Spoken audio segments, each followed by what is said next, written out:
Welcome to the Everyday Investor Podcast. Today, New Zealand's super future. We are going to explore how the NZ Super Fund operates and why it's a strategy that can kind of serve as a model for individual investors like you and me. At the very least, I think there's something that we can learn how the NZ Super Fund operates. Now, let's start, though, with a fundamental question to ask first. Why does investing actually work? The S&P 500, basically, that's a list of 500 large publicly traded companies in the United States whose stock prices, they're just tracked to see how well the overall market is doing. And historically, the S&P 500 index has achieved an annual average return of around about 10% before accounting for things like inflation, or CPI inflation that is, taxes, and fees. At 10%, this is quite interesting. Our investments can actually double in value every 7 years. There's something called the rule of 72. And how it works is if a compounded annual growth rate is known, you can take the number 72, put that on top, divide it by that growth rate of 10%, say in this example, and that gives you the amount of time it takes for the investment to double in value. So if you had $100,000 in an S&P 500 index fund, in theory, after 7.2 years, that $100,000 would be $200,000. So reinvesting the profits of multiple companies while you're constantly adding more money over time through dollar cost averaging, that all creates this compounding return effect where returns generate their own returns. Our investment dollars give birth to dollar babies of their own, and this principle of compounding growth underpins why passive index investing can actually be a really successful default strategy for everyday people to use. It's why we should never really delay getting a start in investing. The sooner you can do it, the better it is. Now, if we dig a little bit deeper, we can start to realize that investing also works, not just because of this wonder of the world of compounding returns, but because the value of money is actually constantly diminishing over time. And there's a bit of nuance to this, but the first step actually requires a genuine and honest consideration of what inflation actually is. And we need to move that term of inflation away from being something that's used to describe the rate at which prices rise to the rate at which our money supply grows. Governments, central banks, and even individuals like you and me contribute to monetary inflation when money is borrowed into existence at a pace which exceeds the growth rate in the economy. Now, apart from recently, the growth rate in M2 money supply appears to be around 8% or so over the long term. So there's a blue pill version and then there's a red pill version of CPI or inflation. But either way, if we're not being compensated accurately for our loss in purchasing power over time, and the uncertainty of our future returns, we're not actually going to achieve a super retirement ourselves. So the reality still remains. If you don't invest your money, you lose purchasing power over time. The reason why investing works and why we must invest are exactly the same. The money we use loses value over time due to currency debasement from the credit creation process, and inflated asset prices and consumer prices are nothing other than imperfect signals of this reality. So a leveraged property-owning strategy, a concentrated share portfolio, or other more uncertain investment strategies can provide a chance at getting an above-average rate of return. And that is really kind of what we need to be more accurately compensated for the loss of purchasing power that we experience over time. Now, with that, though, with chasing a better than above average rate of return, we need to accept the possibility that we may actually get less than an average return in the process. That's the uncertainty piece. It's cruel, but to get more, we have to accept this uncertainty. Now, the New Zealand government invests through the New Zealand Super Fund, roughly around $2 billion a year, to ensure it can maintain superannuation payments over the long term. It's not a funding vehicle that exclusively makes these payments to superannuitants possible, but it's an assist.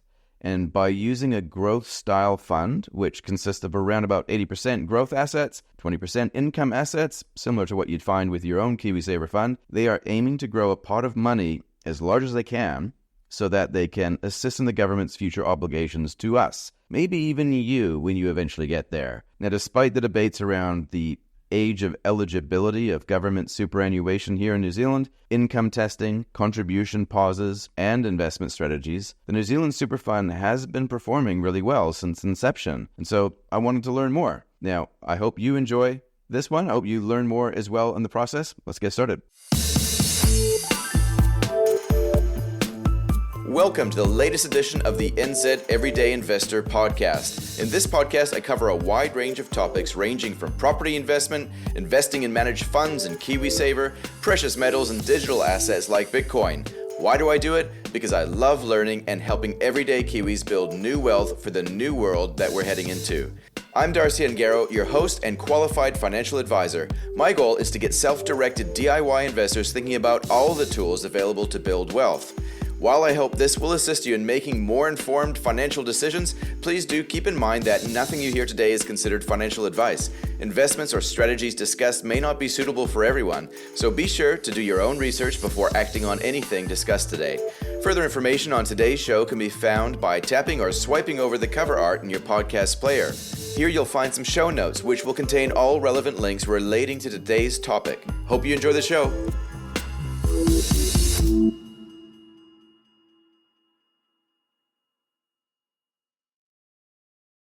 Now, in order to plan for a future where you're going to be dependent on something, you need to create something that you can depend on, right? So when you're working, if you can scrape away a little bit of your leftover income, and if you can invest it the best you can, you know that there's going to be a pot of money left over afterwards, which will supplement your years where you're not able to work. For some people, that's not possible. The New Zealand Super Fund, which was set up in 2001 by an act of legislation, is designed to help fund the government's obligation to pay us what effectively is a universal basic income from the age of 65 onwards. Today, I'm catching up with Rishab Sethi, who manages third-party managed investments and also chairs the investment committee. I'm talking to him about how the New Zealand Super Fund is different from an international perspective, how it's managed to outperform, and I'm also talking to him about the most important question I think on everybody's minds at the moment: when will they start getting exposure to Bitcoin? The answer might surprise you. Let's get started. Hey, welcome everybody, and thank you for joining us on the Everyday Investor podcast. Today, I'm catching up with Rishab Sethi at the NZ Super Fund. How are you, Rishab? Very well, Darcy. Thanks for having me. Can you just give us a bit of a backstory around how you ended up working with the NZ Super Fund? Sure. I have a sort of like an educational background in economics and maths. So I started my career at the Reserve Bank down in Wellington. Later on, came to the New Zealand Super Fund predominantly to build some models and write some code. Headed off overseas for a few years, and then when it was time to kind of like come back home to New Zealand, was sort of like looking around for investment management. I think that's been of main interest. So I've just ticked over 10 years now at the New Zealand Super Fund. What kind of occupies most of your day? With our team, I'm responsible for implementing all of our externally managed equities, credit strategies, and sort of like our alternatives as well. So within that alternatives bucket, one might put hedge funds and insurance strategies and other, so-called liquid alternative investments as well.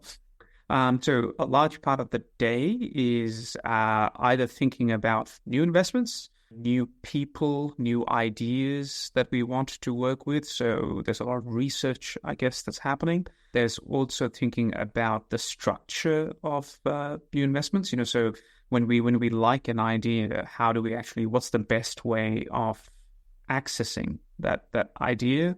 Right. There's usual ongoing monitoring of the existing stuff that you have in your portfolio.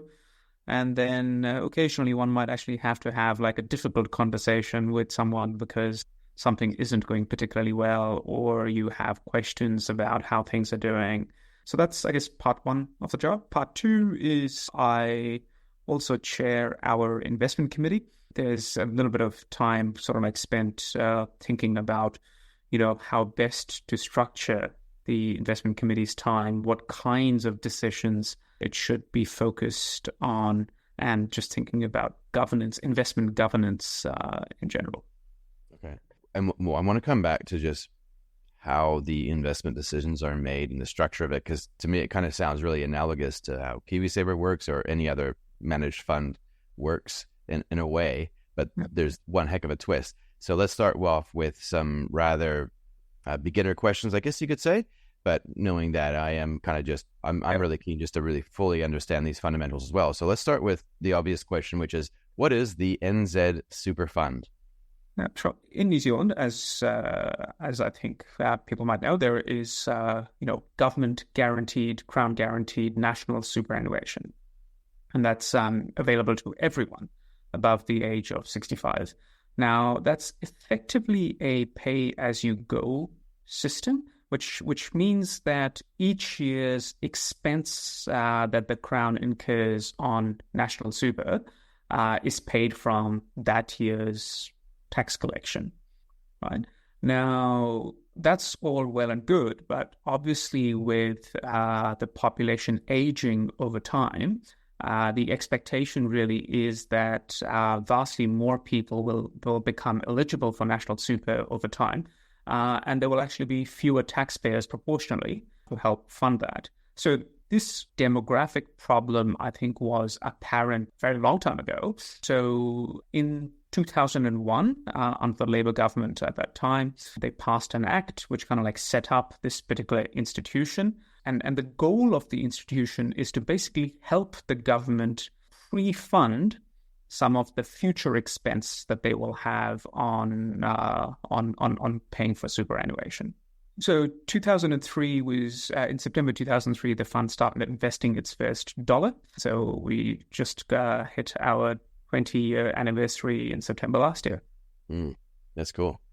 And so the whole idea here, I guess, is that right now, so New Zealand government will be paying these superannuation payments to people over the age of 65, so long as they meet the eligibility criteria. Due to demographic changes over time, we're probably going to have a lot more people, not probably, we will have a lot more people receiving those payments in the future than the amount of tax that's being collected. And so this trend was spotted a while back, and Michael Cullen came up with the idea, or under his leadership, the New Zealand Super Fund got started. And so at the moment, the superannuation payments, they come directly from the government right now, right? They're not necessarily drawing on the New Zealand Super Fund. Is that correct? That's right. Yeah. We receive contributions from the government.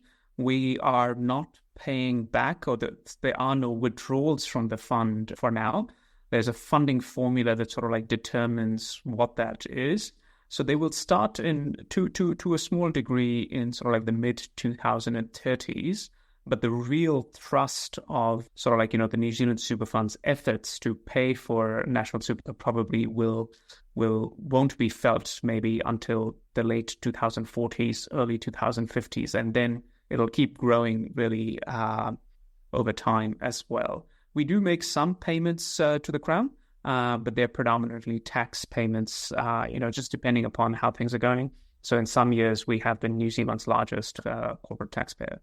Yeah. I read about that. I found that quite fascinating that the New Zealand Super Fund actually has to pay tax in New Zealand. I found that fascinating to begin with. I guess it is kind of like a form of withdrawal, sort of, isn't it? And it kind of offsets the fact. So the amount that the government is contributing towards the New Zealand Superannuation Fund, is that a constant amount that they contribute no matter what?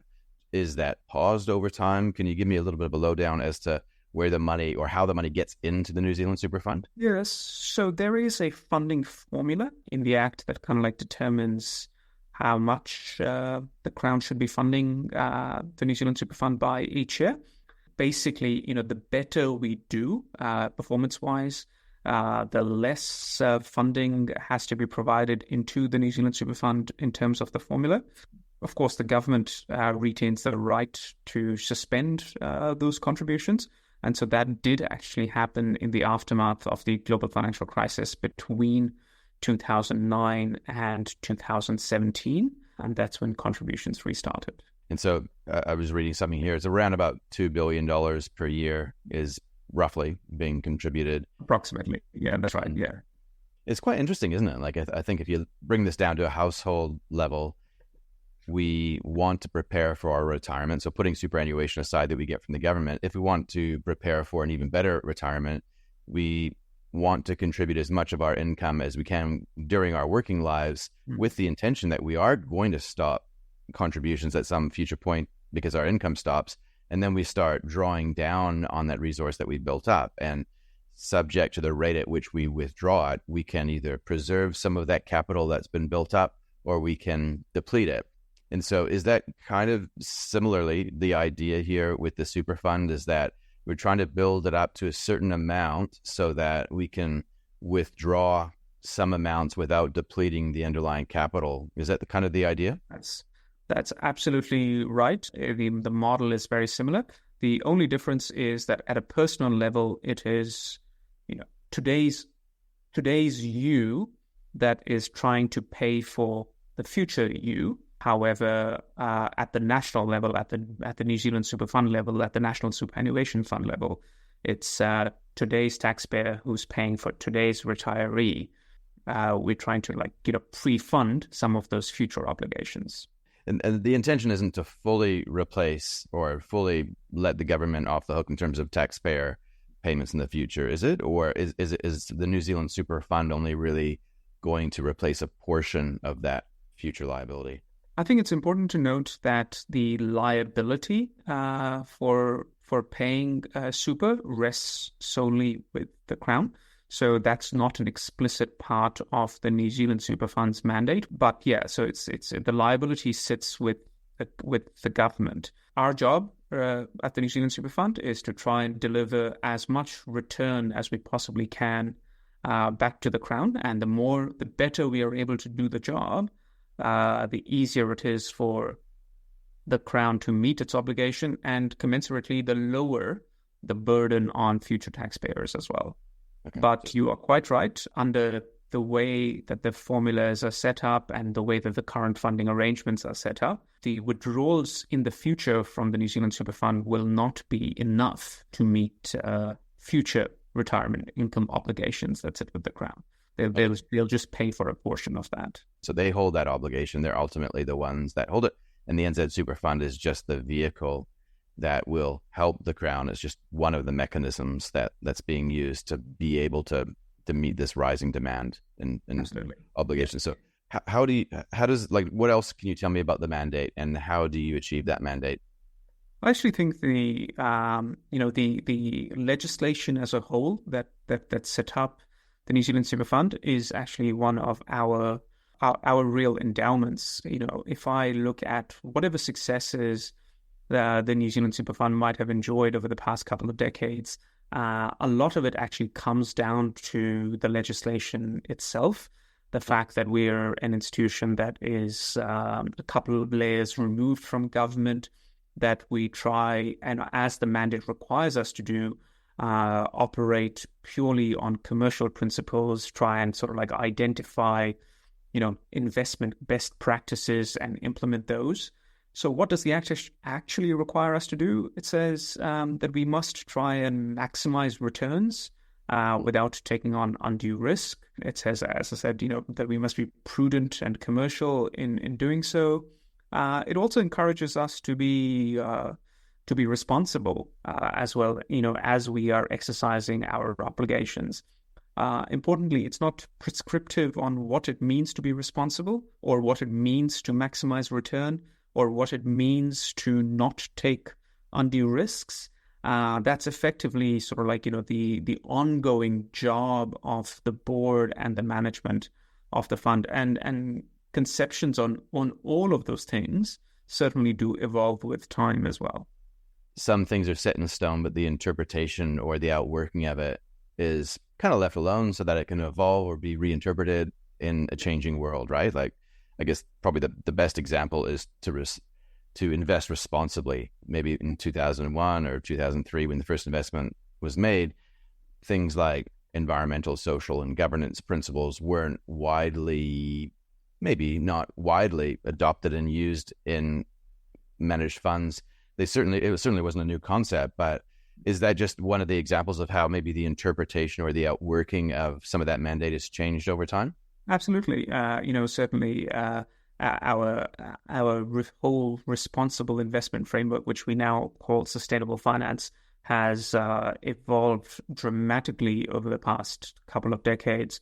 It might have started with a relatively simple exclusions-based framework that these are the kinds of investments that we don't wish to have any exposure to on behalf of the New Zealand taxpayer. Then it sort of evolves from that to, well, how do you actually think about climate change risks that might be presented to the portfolio? How do you think about, the ESG risks to the portfolio? Alternatively, how would you think about what contributions your portfolio actually makes to ESG outcomes in the world as well? Over time, this kind of thinking has become an integral, non-negotiable part, I would say, of all of the investment decision-making that we do. Both at sort of the conceptual portfolio design, asset allocation, high level, all the way down to, when you select individual investments or you try and identify individual investment products that you might want to be invested in, how do all of those macro sustainability considerations filter down? So, there's a lot.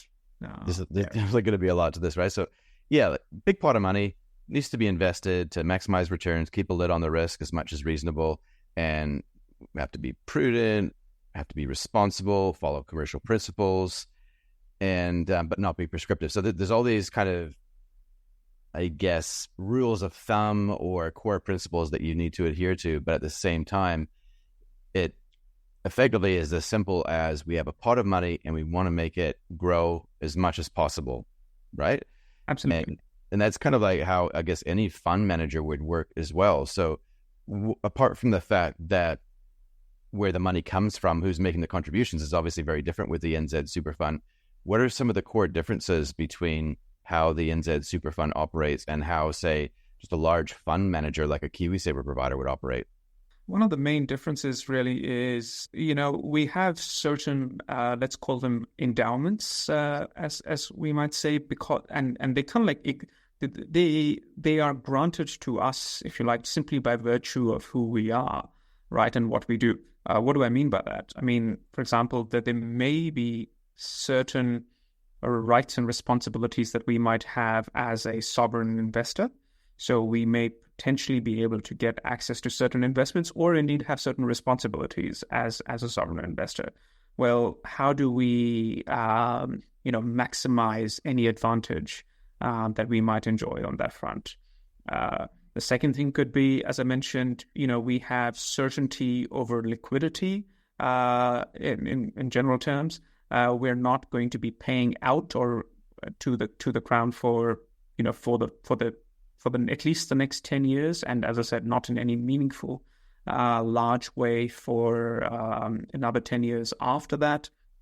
Okay, so how do we take advantage of the liquidity profile that we have, and take advantage of those things?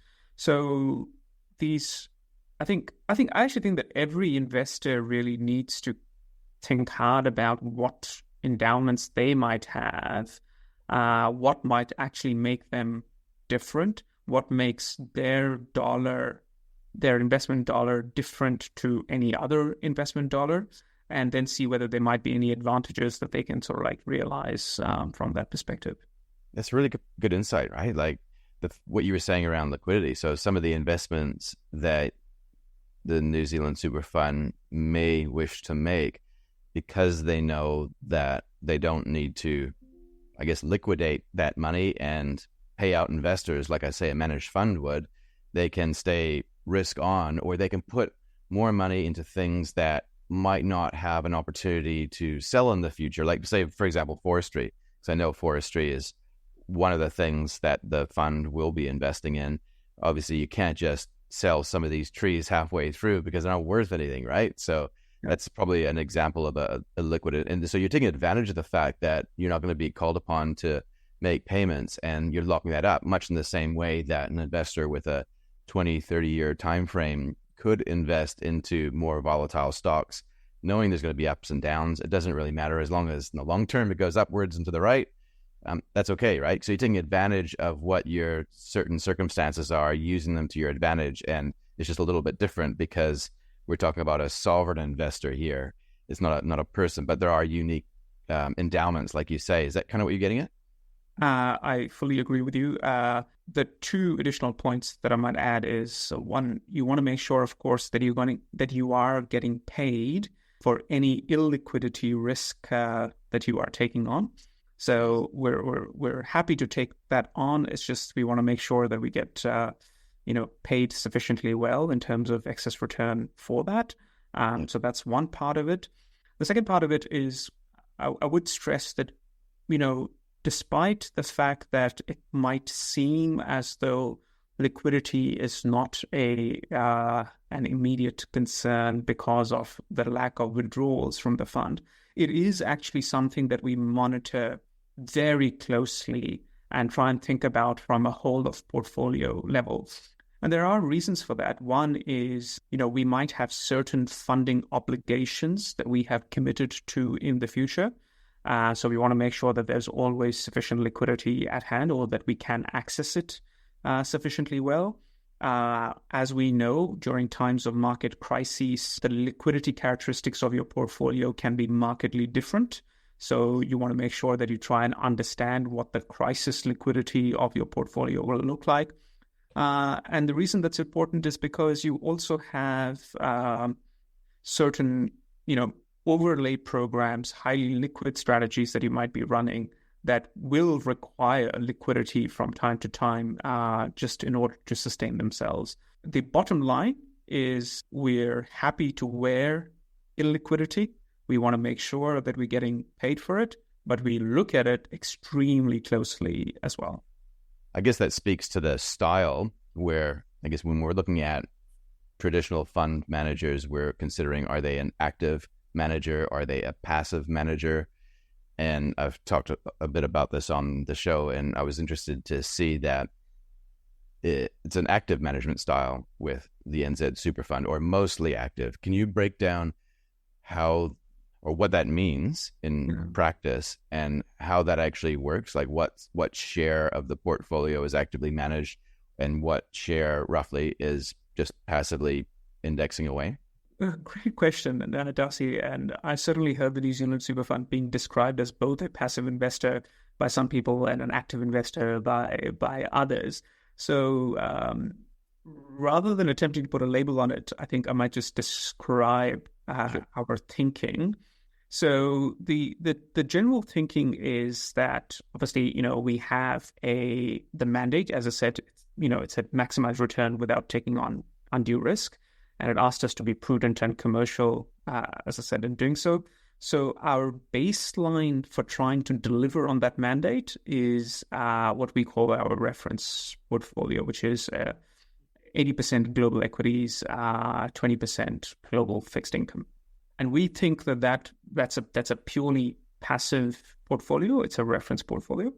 And we think that even if we did not have any compelling ideas about how the world works or where to generate excess return or, any active strategies in our heads, if you like, that reference portfolio will actually help us deliver on the mandate. And it's a very good expression, if you like, of the board's risk appetite when it looks at our mandate as well.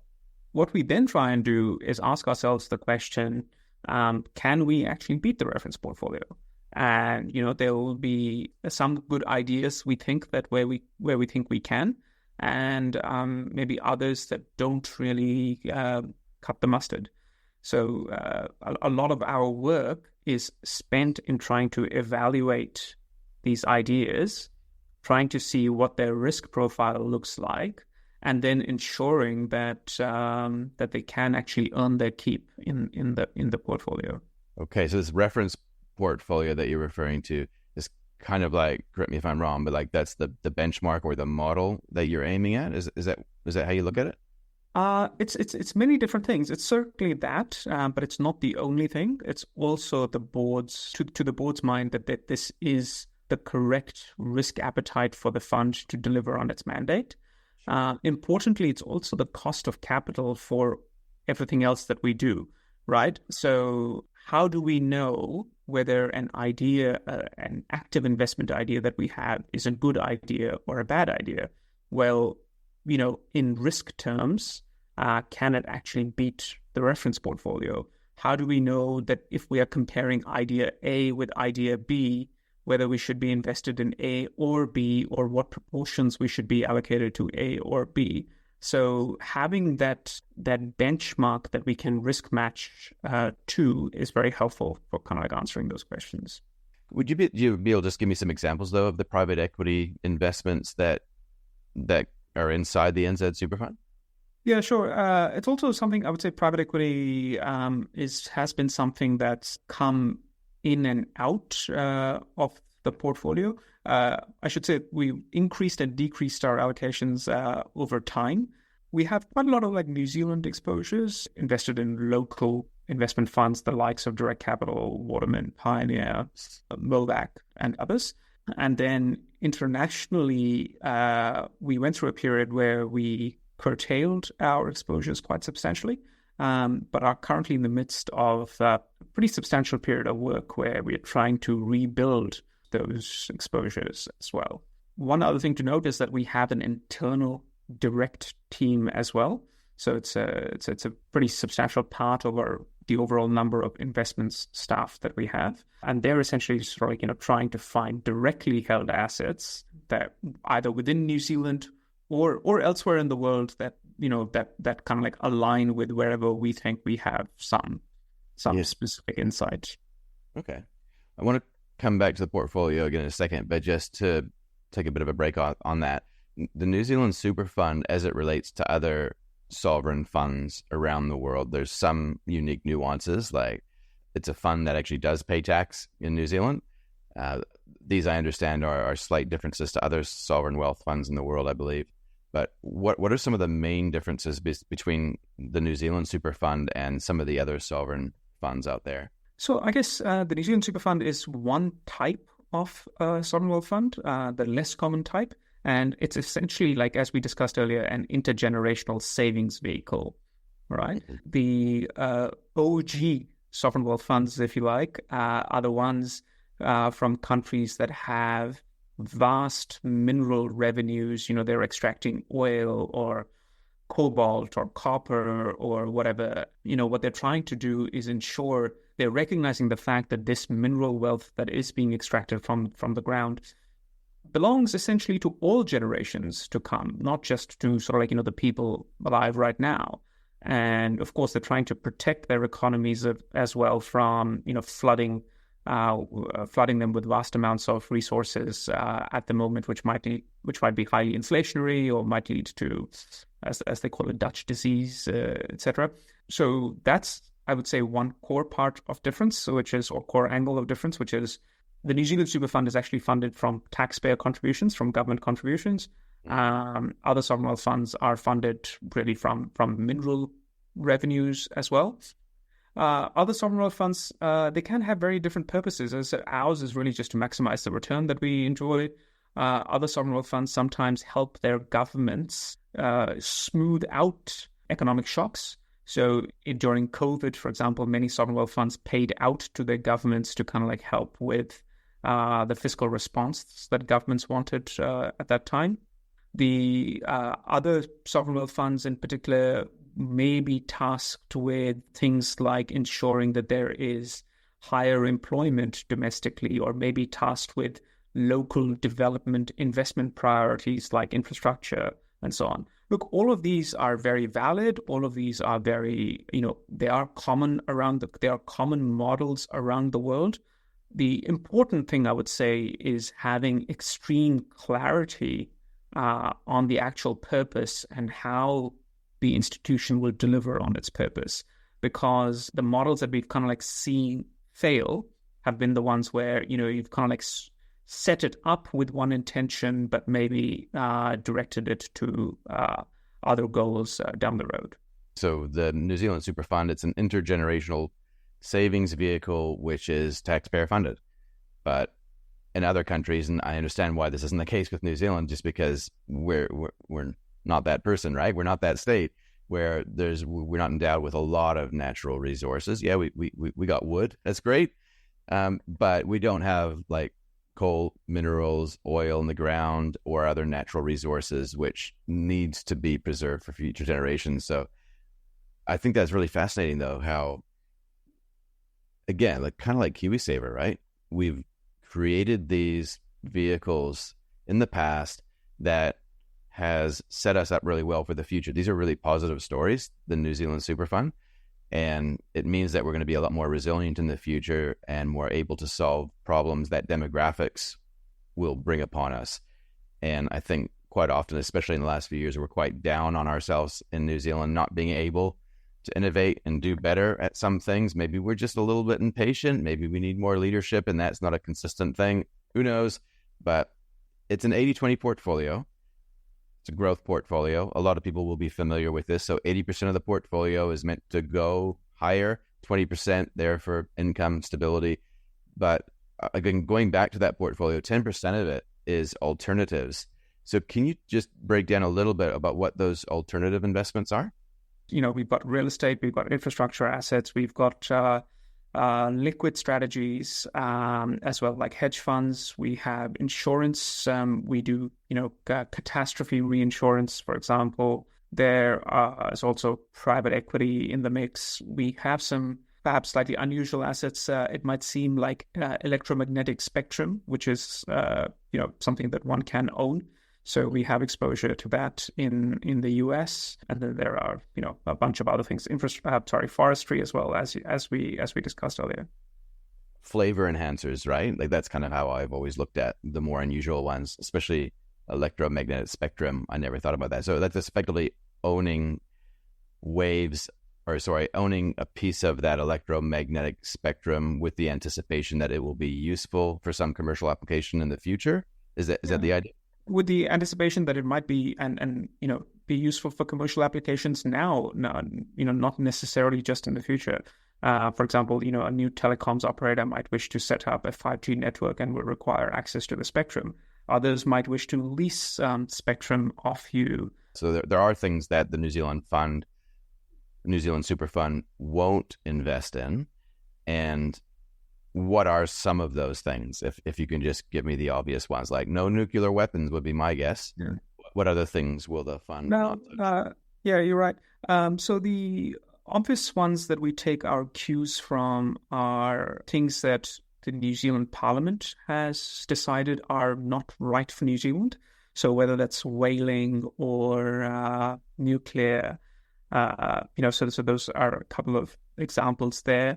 We certainly try and respect international treaties as well. So look out for sort of like, what UN resolutions might be saying about certain things. So that will help inform.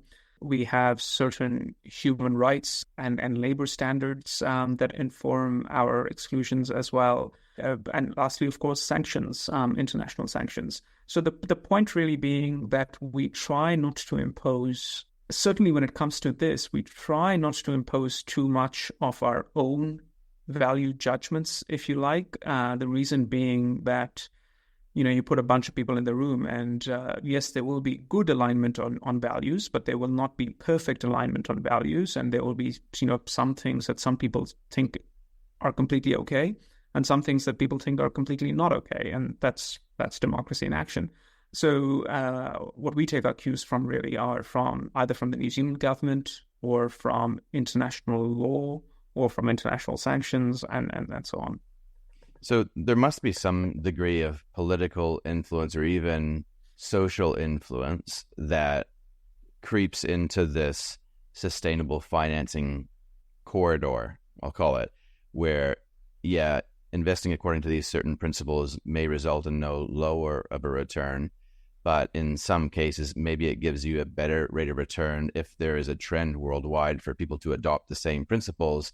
Yet if people then backlash or there's a rejection of those principles, there could be a lower rate of return. And I'm just throwing this out there, kind of spitballing it, but how much influence is this sustainable finance framework? Is it possible that it could lead to lower returns in the future if there's actually an underlying rejection of some of these principles in the future, just because of societal shifts or even geopolitical shifts? Gosh, Darcy, there's a lot to unpack in there, so I'm going to try and quickly address a few of the things that you mentioned. First thing, I do want to stress that sustainable finance or modern sustainable investing is a lot more than exclusions. Exclusions are just one pretty small part of it, to be honest. There really is sort of like, a heap of thinking on how you actually integrate sustainability more generally into your investment decision making, right? So that's point one. Mm-hmm. Point two is, I think the literature, both the academic and the practitioner literature, is probably not quite settled on this front as to whether one loses out, and if so, how much one loses out. Is it actually material or is it not very material? Alternatively, does one stand to gain a lot from investing sustainably? You study the results, you study the literature, you do your research, and you come to some judgment. Our view really is that we believe it is possible to be sustainable and continue to maximize returns and continue to not take undue risk.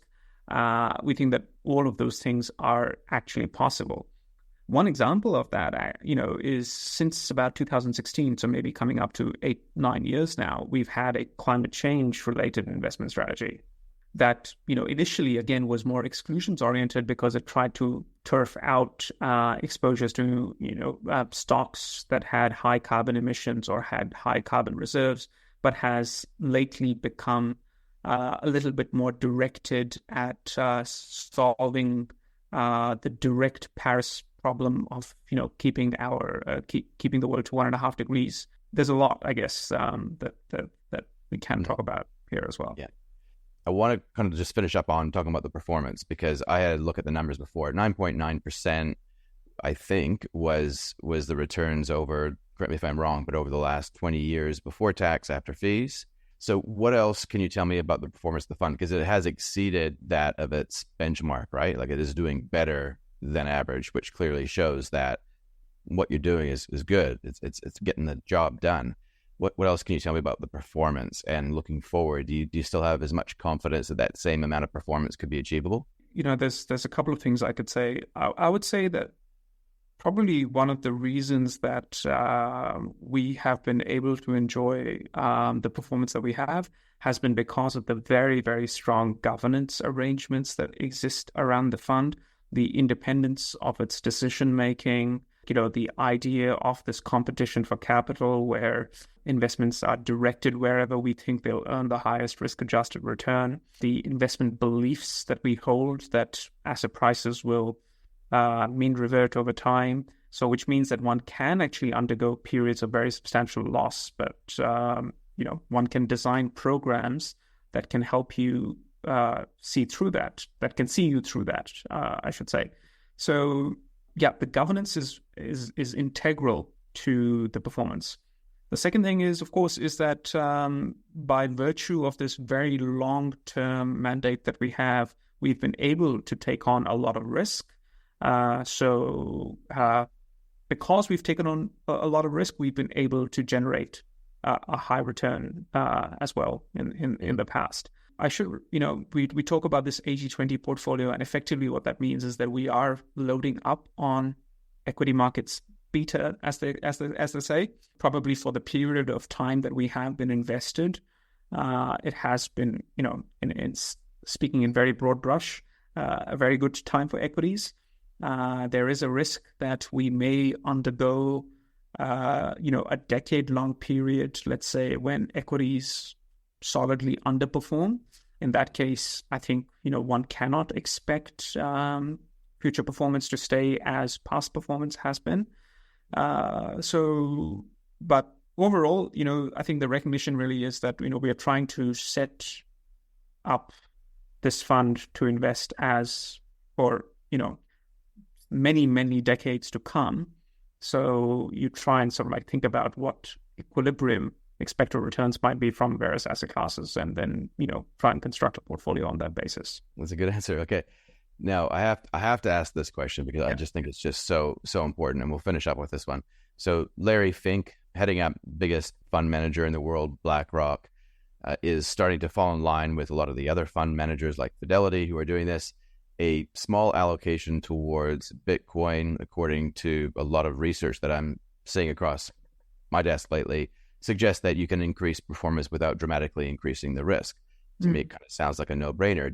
Would you ever see the New Zealand Superannuation Fund getting into a very small allocation of Bitcoin?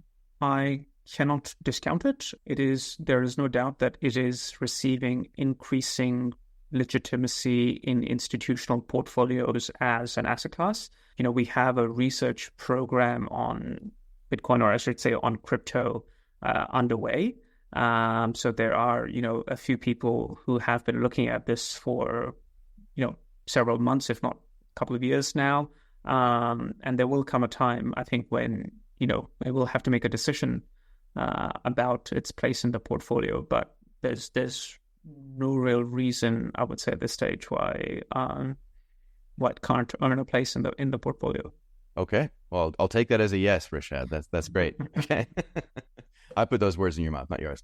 Awesome. Well, thank you very much for your time today. I really appreciate you having this chat with me. It's the first time I've kind of reached out to the New Zealand Super Fund to have this conversation. So thank you for being so accommodating to my questions today. Appreciate that, and enjoy the rest of your week.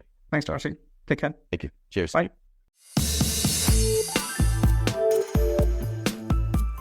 Thanks for listening into the NZ Everyday Investor Podcast, a show that's about helping you, the everyday Kiwi, build wealth. To learn more about the show, please visit nzeverydayinvestor.com or visit your show notes on your podcast player. There, you can find out how to make contact, sign up to our free newsletter, and check out previous episodes. The mission of the NZ Everyday Investor is to help increase wealth for the everyday Kiwi. If you'd like to support this effort, then there's a few things you can do. Write a review, comment on social media, or support the show on Patreon and subscribe to the channel on YouTube. Before we finish up, just another reminder that what was discussed today is for educational purposes only. Ideally, before acting on anything covered here, please contact your trusted financial advisor and do your own research. Catch you next time.